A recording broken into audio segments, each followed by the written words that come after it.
Romano. Nós estamos começando mais uma aula de história. Hoje com o tema referente à Roma Antiga. Nós vamos falar sobre a República em Roma, ok? E estamos aqui gravando nesse momento essa aula direto do Google Meet. Então os nossos alunos podem interagir, podem participar, podem perguntar. E a gente vai fazer essa aula aqui até no máximo aí umas 3h35, 3h40, para dar tempo da gente fazer as atividades de sala lá no grupo da nossa sala de aula virtual. Tudo bem? Tá todo mundo bem por aí? Todo mundo ouvindo? Yes. Então manda um oi pra galera aí. Fala, oi mãe, beijo pai. Já que esse vídeo vai pro YouTube, manda beijo pro seu pai e pra sua mãe.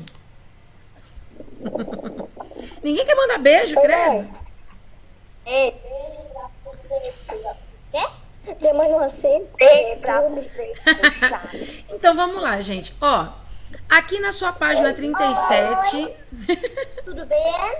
Tudo bom. Parece aquelas blogueirinhas, né? Tudo bom. Tudo bem? A gente vai falar sobre república. No vídeo de hoje você vai saber como paga mico como general romano, como a tia Paty fez. Como calar a boca pra deixar a tia dar? Você quer falar? Pronto, desliga aí os microfones, porque na aula de hoje você vai saber como passar vergonha em público no 6º ano vestido de general romano. Oh my God! Que tutorial incrível! Com certeza. Vai ficar marcado, né? Então, gente, ó, durante o período da República, a Roma, né, quando a gente fala República, é quando tem um presidente, certo? A Roma foi governada por magistrados eleitos. Quando tem eleições, geralmente a gente utiliza aí a democracia, certo? Então, é o povo quem vai eleger, porque demo fala de povo, democracia, demográfico, tá? Demo fala de população. Então, o povo escolhia quem iria exercer as funções por um determinado tempo, que era, na verdade, de 1 ano, e esse tempo dava a esses homens que podiam participar, né, das tívitas, né, ou seja, da vida política, dava o direito deles serem considerados cidadãos, tá? Então, a garantia que eles tinham de participar das tívitas era justamente esse. Eles podiam eleger, eles podiam opinar, né, trazer suas opiniões em público. Mas o poder não era exercido só por uma única pessoa, mas tinham vários indivíduos que participavam dessas instituições, né? Então a gente vai chamar aí a magistratura, o Senado e as assembleias, tá? Então os magistrados que faziam parte aqui, né, da magistratura eram os cônsules, os pretores, os questores, os edis e os censores, tá? Os cônsules, eles eram os mais importantes, né, de toda a magistratura. Eles tinham poder militar e tinham poder civil, tá? Eles eram os dois, sempre os dois. Os pretores eram aqueles responsáveis pela justiça e pelo governo das cidades, ou no caso aqui, das províncias. Sempre eram eleitos em dois, sempre eram 2 pretores que governavam ali uma província. Hoje em dia a gente utiliza o mesmo formato, né? Vocês viram lá o general de guerra falando com vocês? Que tem muita coisa na nossa vida cotidiana que a gente utiliza ainda do padrão romano. Por que a gente diz que são 2 pretores? Aqui, no governo do estado do Ceará, por exemplo, a gente sempre vai ter responsável por cada cidade um prefeito e a gente vai ter o seu secretário ou o seu vice-prefeito, né? A gente também tem o governador, né, no estado e o vice-governador. Então, sempre eles são eleitos em 2 pessoas, em duplas. Os questores, a gente tem aqui os tesoureiros, que são responsáveis pela administração dos gastos públicos, né, e pela cobrança de impostos. Os questores são utilizados até hoje na nossa organização política. Eles são responsáveis aí pela recolha dos tributos, né, dos impostos que a gente paga quando a gente paga a nossa conta de água, de luz, de internet, quando a gente faz as nossas compras, né? Então são os tesoureiros. No caso aqui do Brasil, a gente pode dizer que a gente está hoje com o Ministério da Fazenda.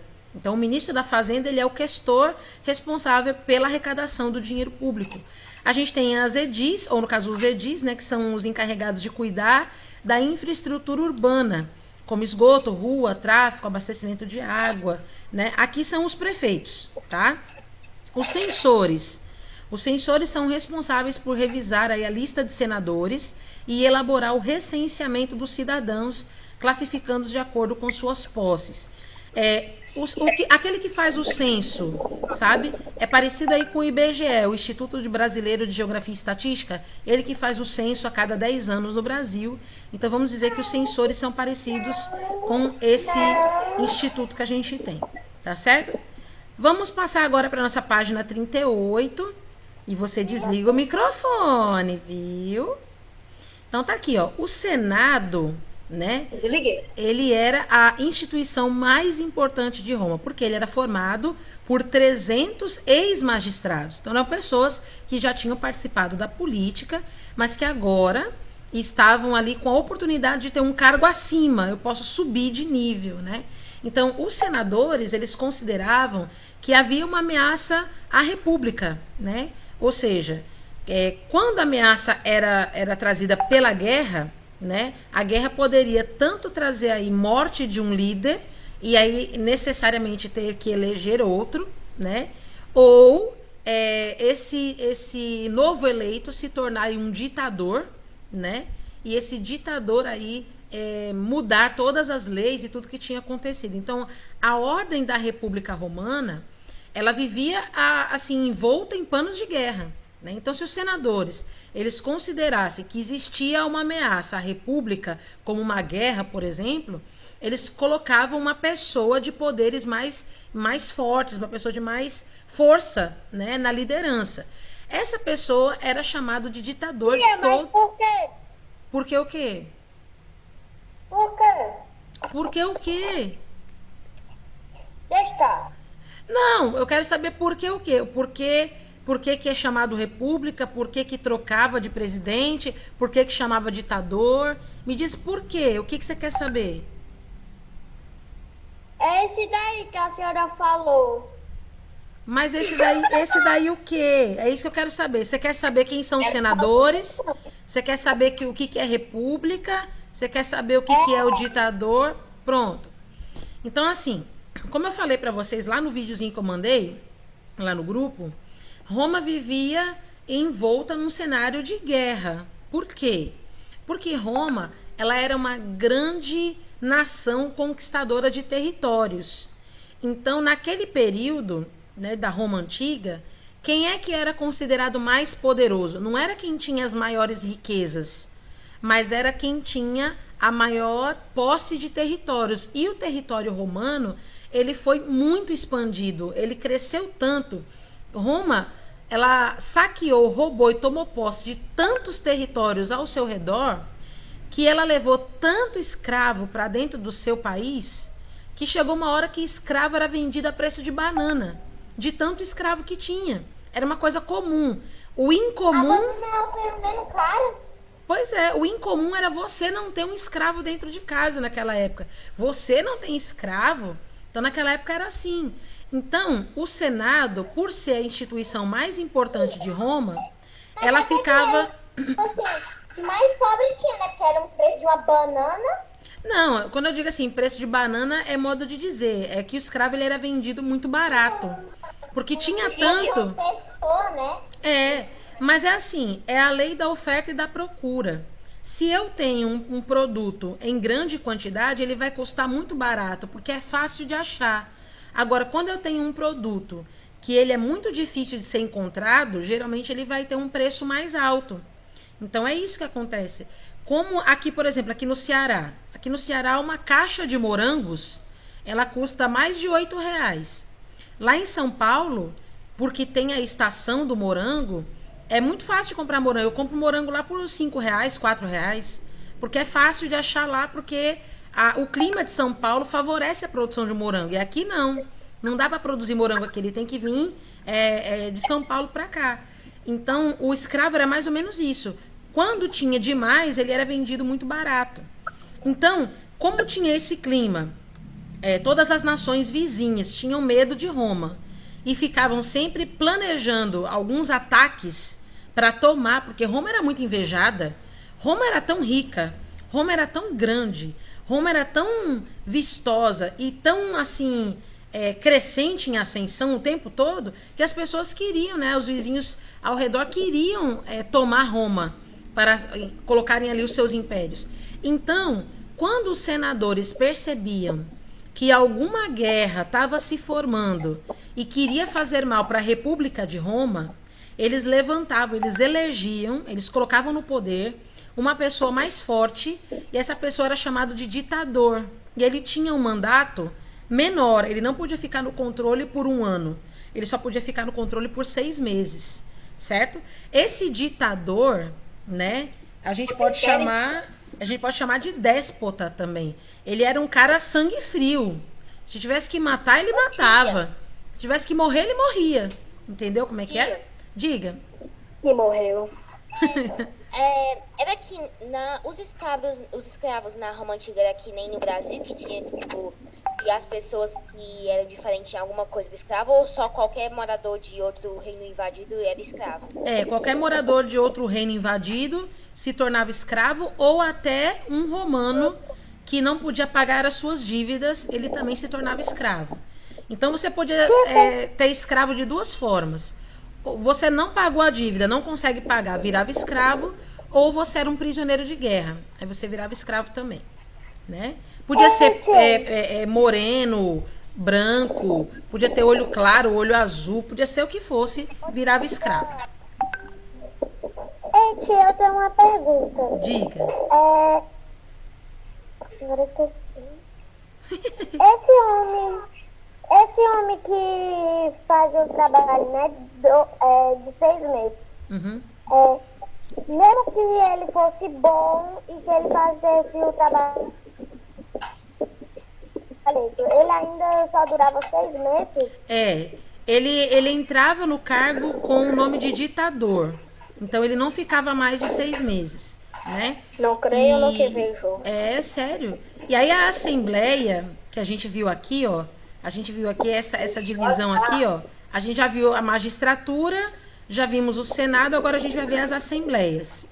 Aqui, ó, a Assembleia, ela também era dividida em 3. Ela era a Assembleia das Tribos, a Assembleia da Plebe e a Assembleia Centuriata. A Assembleia das Tribos era formada por patrícios, ou seja, a melhor e maior classe ali da população romana. A plebe, ela queria sempre resolver assuntos do seu interesse. Eles eram livres, né? Eles eram livres dentro da civilização romana, mas eles queriam sempre que as leis favorecessem a eles. E a Assembleia Centuriata era formada por participantes do exército romano, que votavam sempre sobre ações ligadas à guerra ou à paz, né, do império. Aí os plebeus se intrometeram numa luta aí também. Por quê? Porque na sociedade romana, igualzinha a gente vive hoje, tinha uma grande desigualdade de direitos políticos, né? Desliga o microfone aí, por favor. Isso.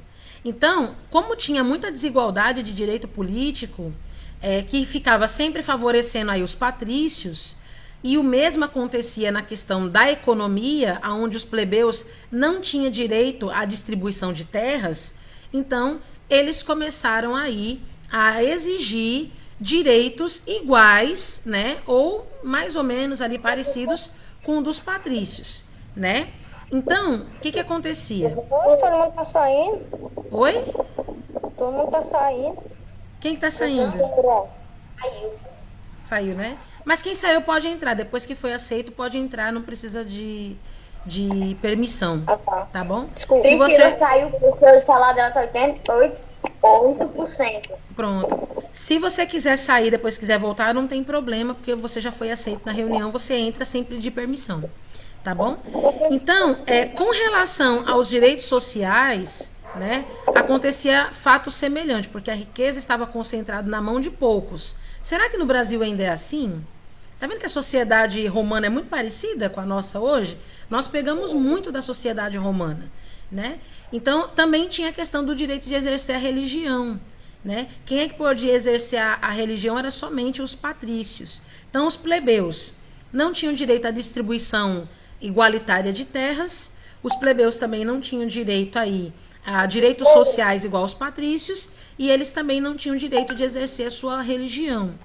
Tia, Oi? eu tenho uma dúvida. Na Roma Antiga tinha um negócio do ditador, né? Que só ficava 6 meses, né? Isso. Esse ditador de Roma é que nem os ditadores de hoje, que, tipo, no regime dele você não pode falar nada contra o governo. É, exatamente. Então eles colocavam uma pessoa lá que era de braço forte para calar a boca de quem estava se levantando contra. E aí quando a gente fala de ditadura, né, a gente está falando disso. Você perde a liberdade de falar, você perde a liberdade de se expressar, certo? Então a palavra ditadura vem daqui, né, da origem romana.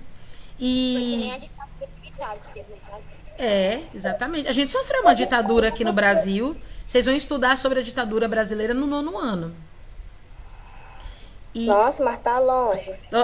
quando você menos espera, você já tá lá. Piscou o olho, você já tá lá. Sério? Sei nem se eu vou pro 7º ano. Vai, mas do jeito como você tá fazendo as atividades bem direitinho, O 9º ano ficou top, viu? do jeito que você tá fazendo as atividades bem direitinho, Dudu, não tenha dúvida, vai sim. Então, ó, olhando aqui, continuando o texto. Por outro lado, quando os Tá direitos eram... travando muito. Tá travando? Mas essa aula vai ficar salva, viu? Eu vou guardar tudo no YouTube pra vocês, se preocupe não. Desligue os microfones para ver se poupa um pouco de som. Por outro lado, enquanto os direitos eram para poucos, os deveres eram para todos. Então, isso aqui era uma disparidade muito grande, né? Quer dizer, direito quase ninguém tem, mas deveres todos têm que cumprir? Então, tá errado. Uma sociedade equilibrada, ela precisa ter direitos e deveres iguais, né? Para todos. Então, os plebeus, eles tinham muitas obrigações. Eles tinham que pagar imposto. Oi? Então eles tinham mais obrigações Do que Como é que direitos. diz? Do que direitos. direitos. Isso. Eles tinham Por exemplo, ó, na sociedade de hoje, você como cidadão, qual que é o seu direito? Que direito que você tem? Você tem o direito de se expressar, você tem o direito de cultuar qualquer tipo de religião, você tem o direito de ir e vir, você tem o direito de comprar, você tem o direito de adquirir aquilo que seu dinheiro te der a oportunidade de você fazer isso. Agora, quais são os seus deveres? Você tem o dever de ser um bom cidadão, um cidadão de bem, respeitador das regras, das leis, né? Pagador dos seus tributos, das suas dívidas, beleza. Mas naquela época ali, não tinha esses direitos, tinha mais deveres. Então era muito ruim viver em Roma, porque eu tinha que fazer muito mais coisa do que benefício eu receberia. Então eles não recebiam muitos benefícios. No caso aqui, por exemplo, dos plebeus, eles pagavam vários impostos, trabalhavam em diversas coisas sobre a exigência do exército romano, mas eles não tinham direito de terra, não tinham direito de opinar sobre o governo, não tinham direito de expressar suas opiniões. Então era bem difícil ser um cidadão romano nessa época, né? Ô tia, Oi? já como os habitantes dos reinos conquistados eram escravos, eu já sei disso. Mas como é que era a situação de Roma nos imigrantes? Tipo, das pessoas que vinham por vontade própria para Roma?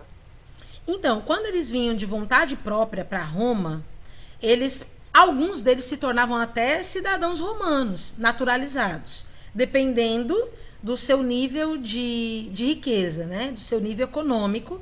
Você poderia ter uma situação boa, tranquila em Roma.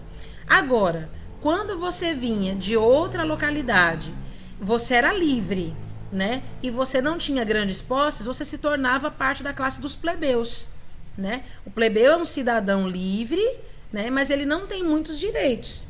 E aí, para ele sobreviver, ele tem que ou trabalhar na agricultura ou ele tem que trabalhar no artesanato, que era o que dava para fazer na época, né? Então, era desse jeito que era visto. Então, o exército romano, ele está ligado nessa situação política diretamente. Geralmente, quem ocupava um cargo de liderança no poder ali de Roma, ele tinha aí um poder bélico, né? Um poder assim de exército muito grande, né? Então, o exército ele está dividido em legiões. Cada legião tinha 5.000 soldados. E a gente chama esses soldados de legionários, certo? E aí cada legião tinha um número de centuriões, ou seja, comandantes de 100 pessoas, né? E os cônsules, eles eram os comandantes supremos do exército. Então cada soldado arcava aí com os custos do próprio armamento, ou seja, eu sou um soldado, mas eu mesmo que pago para fazer a minha própria espada, eu mesmo que pago para fazer meu próprio arco e flecha, ou seja, eu pago para fazer parte do exército, né? E isso era caro, era muito caro. Então, um plebeu, ele nunca conseguiria ser parte do exército, porque ele não conseguia custear, ele não conseguiria pagar isso. Então, por exemplo, se eu quisesse ser um cidadão romano, eu tinha que pagar muito caro para ter ferramentas ou armamento de qualidade, para poder fazer parte do exército. Fora ter que participar também dos treinamentos, né? É a mesma coisa que comprar um iPhone. É, mais ou menos assim. Eu vou ter que sair e voltar pra ver se para de preocupar. Incrível. Tá bom, mas volta logo. Essa situação de desequilíbrio também entre direitos e deveres fez com que os plebeus ficassem muito descontentes, né? E aí, mais pra frente, os plebeus acabaram abandonando aí a cidade, né? Como forma de pressionar os patrícios a rever as leis e modificar também em favor deles. Então chegou um momento em que os patrícios começaram a abandonar Roma e a economia romana começou a passar por um problema, porque eles também movimentavam a economia do país, né? Alguém tem alguma pergunta? Eu tenho, tia. Pode perguntar. E por que então que os plebeus iam pra Roma? Os plebeus iam por vários motivos. Alguns deles já nasciam em família plebeia, né? E já estavam morando na região há muito tempo. Outros vinham em busca de melhores condições de vida, porque Roma tinha uma fama muito boa, né? Roma tinha uma fama de ser poderosa, de ser potente, de ser segura, né? Então são vários os fatores que faziam as pessoas irem para lá.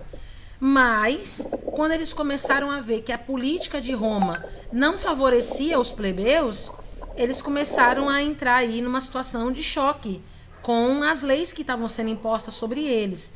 Por isso que eles começaram a abandonar Roma e ir morar em outros lugares. Espada, essas coisas. O motivo deles lutarem por Roma era por fama e poder, né? O exército romano, ele sempre foi muito poderoso, né? E quem fazia parte do exército romano era considerado parte dos patrícios. Então, pela questão de você ter aí algumas regalias, quem era patrício tinha mais regalias do que quem era plebeu. Então, quem tinha posses, quem tinha dinheiro, costumava investir, e muito caro, para permanecer na sua linha ali de conforto, vamos dizer assim, né? Você tinha direito às melhores terras, você tinha direito às melhores moradias, você convivia com pessoas de alta patente, de alta, vamos dizer assim, alta classe social, e isso te dava poder, né? Então, por isso que eles mantinham a classe deles. Eu tô pagando caro, mas eu tô investindo no meu conforto aqui dentro da cidade de Roma. Da cidade não, dentro de Roma, né? Oi? Tem como, tipo assim, se você vem de Roma, tem que ser de Roma. Entendeu? Aham. Tem como ser escravo, não, né? Tem, porque Roma conquistava outros povos, né? Então, como Roma conquistava outros povos, então Roma acabava tendo vários estrangeiros dentro do seu território, alguns como escravos, né? E aí ficava uma grande... Mas era muita gente. Gente, mas era gente. Ó, eu vou mostrar pra vocês aqui já. Gente, mas era gente? Era gente. Quer ver? Eu vou mostrar pra vocês aqui na página 42, ó. Tem um mapa aqui na 42, ó. Essa aqui foi toda a posse do território romano que Roma conquistou. Ó, Roma é aqui na Itália, certo? Roma é aqui na Itália. Bem poderosos, né? É sim. Tá vendo aqui que Roma é essa bota aqui, ó? Tá vendo? Roma é essa botinha aqui, ó. Mas Roma conquistou toda essa região aqui, ó. Aqui é parte do norte da África. Aqui, ó. Uma coisa. Pode? Lá, um tempo passado, ela falou que os romanos, eles pagavam para o exército, pagavam espadas e tal, né? Uhum, sim. É bem diferente, quando a gente estuda sobre a Grécia Antiga, é bem diferente de Esparta, que você ia pro exército só quando você era criança. Você ia pro exército de qualquer jeito, não Sim. importa qual classe era. E geralmente quem patrocinava, quem pagava o exército grego era o próprio governo grego, né? Já em Roma não, se você quiser ser soldado, você que lute, né? Você que se preocupe. Aí vamos falar um pouquinho aqui sobre as guerras púnicas, né? Que eu comentei com vocês lá naquele videozinho, né? Então, as guerras púnicas, elas aconteceram porque uma região chamada Cartago, ela era muito, mas muito valiosa pela questão econômica. Ela era muito rica economicamente. E os cartaginenses, né, davam muito lucro, né? Eles tinham ali uma possessão de lucro muito grande. E aí, por causa do termo punos, é que a gente tem as guerras púnicas, tá? Então, as guerras púnicas, elas vêm por causa desse termo aqui chamado de punos. Então, os primeiros conflitos que aconteceram, os romanos conseguiram vencer Cartago e conseguiu aí dominar algumas ilhas, a ilha da Sicília, da Sardenha e da Córcega. Mas Cartago reagiu e, sob o domínio de Amílcar Barca e o seu filho Aníbal, eles conseguiram aí conquistar novamente os territórios, né? Mas não demorou muito tempo, o Senado romano convocou novas forças militares contra Cartago, e aí a gente vê que o Aníbal ficou em maus lençóis, porque mesmo ele tendo um exército muito poderoso, com muitos soldados e até elefantes, eles tiveram que atravessar uma cadeia de Alpes, né? Ou seja, eram várias montanhas com vários precipícios, onde muitos morreram, e tinha neve também. Como é que eles passaram com tudo isso de gente, esse monte de elefante? Eu não sei. Mas muitos soldados morreram no percurso, né? E alguns sobreviveram. Os que sobreviveram conseguiram chegar a Roma. Quando os cartaginenses chegaram para atacar Roma, os romanos, que eram grandes estrategistas, inventaram ali um plano, uma estratégia, e prenderam Aníbal numa enrascada, né? Emboscada, na verdade, a gente chama, né? E essa emboscada fez com que Cartago perdesse, e eles foram vencidos por Roma em 202 a.C. Depois de 50 anos é que Cartago voltou a prosperar e começou a ter aí novamente aquele mesmo poder econômico que ele tinha na sua região. Mas eles sobreviveram a essa guerra depois de muito tempo, né, que eles tinham se levantado. Então, esse cerco que foi colocado aí por Roma contra Cartago é uma das guerras mais famosas que a gente compreende aqui no conhecimento romano, né, que são as guerras púnicas. A gente fala guerras porque era uma guerra muito severa, muito brutal, muito pesada entre Roma e Cartago, né? Então tá aí. Aqui nesse mapinha aqui, ó, deixa eu ver, tá na página 40 do livro de vocês, a gente vê onde fica Roma, ó. Roma é só esse pedacinho aqui, ó, vocês estão vendo? Aqui é a Itália, ó, aparece uma botina. Só isso, tia? Só isso, Roma é só isso aqui. Tá vendo, ó? Roma é só isso aqui. Então, mas pra você ver onde é que é Roma, ó. Roma fica aqui, ó. Tá vendo? Roma é isso aqui. Roma, é. Aí aqui, ó, essa parte mais verdinha, clarinho, são as conquistas que aconteceram no século V a.C. Aqui esse verde, mais ou menos, são as conquistas que aconteceram no século IV. E aqui as conquistas que aconteceram no século III. Já mais pra frente, depois do seu exército ser bem equipado, bem elaborado, já conquistaram tudo isso aqui. Expandiu. Aquele mapa que a gente viu era só esse pedacinho aqui, ó. Tá vendo? Imagine só o conflito. Deixa eu abrir aqui pra alguém que tá entrando aqui agora. Peraí, estão chamando. Apertaram a campainha do Meet. Tia, eu tenho uma dúvida. Oi. É do Eu sei que Pode talvez dizer. vai estudar isso mais lá pra frente, mas eu queria saber. Diga. Eu vou ali depois, porque depois de um tempo do Império Romano ter chegado ao seu alto, foi criado o Império Bizantino.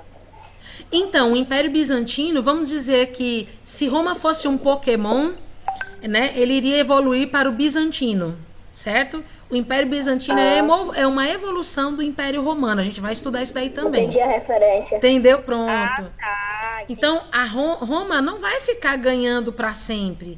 Roma também vai sofrer uma grande derrota, e essa derrota vai fazer ele evoluir para o Império Bizantino. Tá vendo que Roma conquistou todos esses territórios aqui ao redor do Mar Mediterrâneo? Na verdade, era tudo isso que eles queriam. Eles queriam ter um mar só para eles. Tanto é que o Mar Mediterrâneo, né, eles chamavam de Mare Nostrum. Mare Nostrum, em latim, significa nosso mar. Você imagina uma região inteira com um mar exclusivo só para eles, né? E o mar Mediterrâneo era o principal mar que levava produtos, né, e especiarias para todas essas regiões aqui, ó, tanto da Europa, quanto da Ásia, quanto da África. É interessante. Olha aqui o exército do general Aníbal de Cartago. Tá vendo aqui no seu livro? Gente, eles tinham elefantes. Meu Deus, era muita gente que ia com eles. Mas eles perderam sério. Vamos dizer que esses elefantes funcionavam como se fossem os tanques de guerra dos exércitos. Sabe? Diga. E por que eles escolheram logo o elefante? Por conta da grandeza dele, né? Um animal muito grande e que resiste a muitos dias assim de caminhada e tem a pele muito grossa contra flechadas. Mas eles escolhiam os outros animais sem ter elefante ou só elefante? Eu acredito que eles utilizavam outros animais, mas aqui a gente consegue ver a presença dos elefantes, né? Que estavam, vamos dizer assim... Porque além dele ser grande, além dele ser bem grandão, ele é alto. Então, quando eu estou em cima do elefante, eu consigo enxergar melhor, né? Para onde eu vou atirar. Então, ele tem várias vantagens. Dentre as quais, eu não recomendo você comprar um elefante para você entrar na guerra, tá bom? Também não é possível. Oi. Só eu que percebi que esse imperador do Império Cartagiano, ele parece um imperador do Império Otomano. É porque naquela época as culturas se fundiam, né? E devido à localização onde eles estavam, realmente tem essa aparência. Parece mesmo. Ó, na próxima aula a gente vai falar a respeito dessa parte aqui da página 39, tá bom? A gente vai falar dos tribunos, vamos falar da lei das 12 tábuas, da lei Canuleia e da lei Cilícia Sestia. Vocês vão ver que muitas dessas leis aqui são muito parecidas com as nossas leis de hoje em dia, tá bom? Mas a gente tem que ir lá para nossa sala de aula virtual para a gente poder solucionar algumas questões que hoje tem atividade de casa, mas tem também de sala. Tem atividade de sala, pessoal. Oh my God! Oh my God!